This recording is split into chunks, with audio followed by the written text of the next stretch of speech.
नमस्कार दोस्तों। वर्तमान में भारत में बहुत सारे ऐसे यूनिवर्सिटीज हैं, बहुत सारे ऐसे कॉलेजेस हैं जहां पर आप पढ़ाई पूरी करके एक अच्छी नॉलेज प्राप्त कर सकते हैं। लेकिन मैं आज आपको विक्रमशिला यूनिवर्सिटी के बारे में बताऊंगा, जहां पर एडमिशन पाना अपने आप में एक सौभाग्य वाली बात थी। दोस्तों, आज विक्रमशिला यूनिवर्सिटी एक खंडर के अनुपात हो गई है, खंडर के समान हो गई है।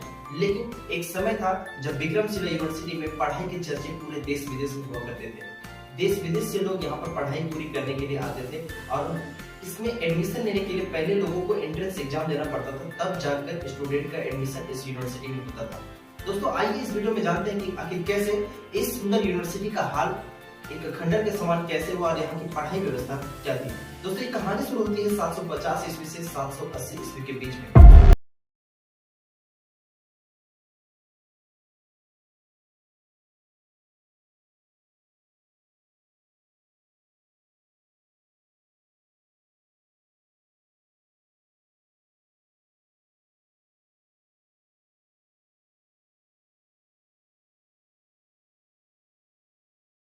Second chance, it opened its doors to students once again.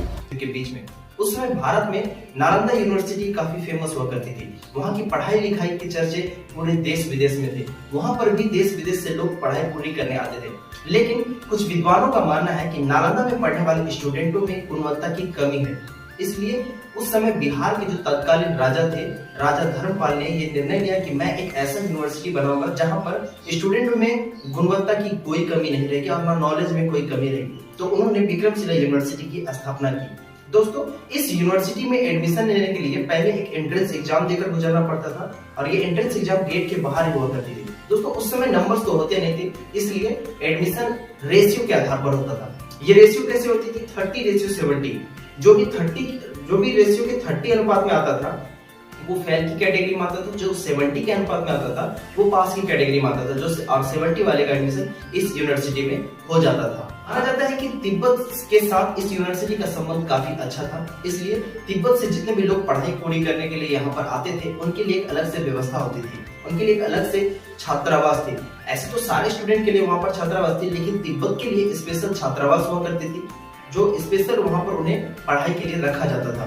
दोस्तों, यहाँ पर पढ़ाई पूरी करने के लिए लगभग 10,000 स्टूडेंट यहाँ पर हर साल आते थे और यहाँ पर 1,000 टीचर्स इनकी पढ़ाई पूरी करने के लिए रहते थे। अब इतने बड़े यूनिवर्सिटी, टीचर्स, स्टूडेंट और इन सब की देखरेख के लिए कोई तो हुआ करता था।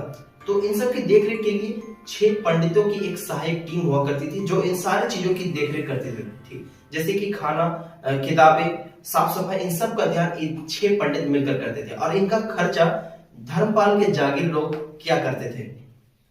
दोस्तों, इस बात का अंदाजा इसलिए भी लगाया जा सकता है कि इस यूनिवर्सिटी में कुल 6 मुख्य द्वार थे। 6 मुख्य द्वार का मतलब है कि इस यूनिवर्सिटी में 6 विषय की पढ़ाई हुआ करती थी। इस विषय के तौर पर माने तो भौतिक विज्ञान, रसायन विज्ञान, व्याकरण, धर्म शास्त्र आदि की पढ़ाई यहाँ पर हुआ करते थे और प्रत्येक द्वार पर एक विद्वान बैठे रहते थे जो इनकी परीक्षा बीच बीच में लिया करते थे। विक्रमशिला यूनिवर्सिटी में बहुत सारे विद्वान निकल कर सामने आए, जैसे कि रक्षित, विरोचन, ज्ञानपद, बुद्ध, जेतारी, रत्नाकर, शांत। इन सब विद्वानों में दीपांकर नाम का विद्वान काफी श्रेष्ठ हुआ, जिन्होंने 200 से भी अधिक ग्रंथ की रचना की थी। और आचार्यों की बात करें तो आचार्य दीपक यहाँ पर सबसे अधिक श्रेष्ठ हुए।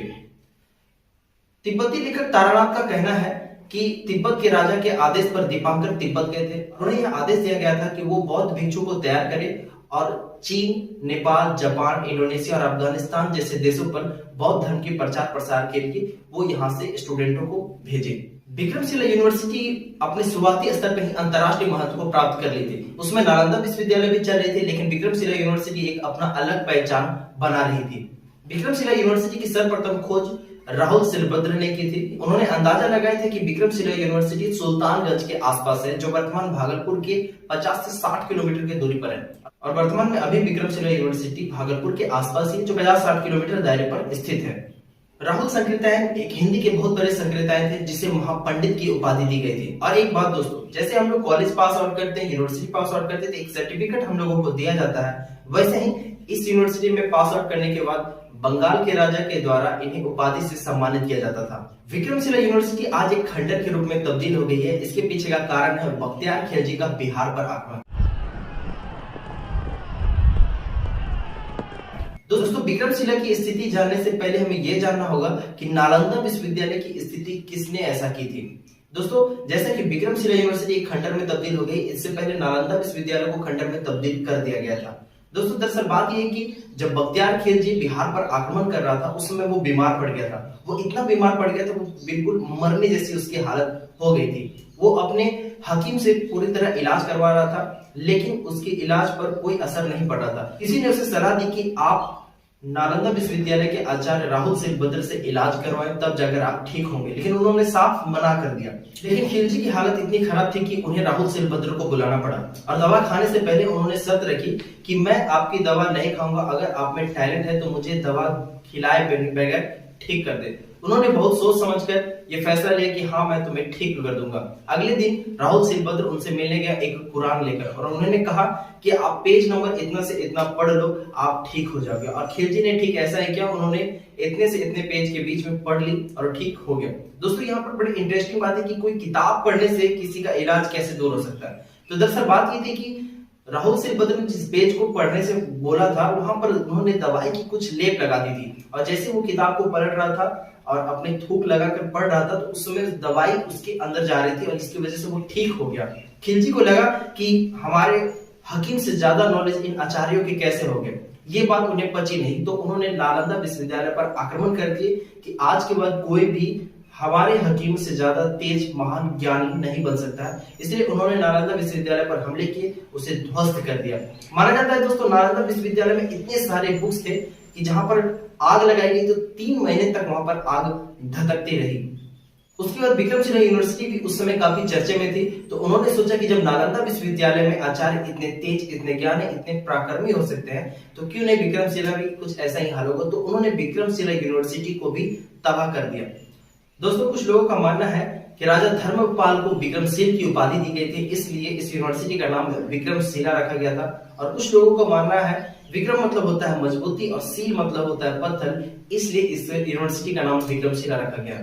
दोस्तों अगर ये वीडियो आपको इन्फॉर्मेटिव लगी हो तो आप हमारे चैनल को सब्सक्राइब कर सकते हैं। धन्यवाद।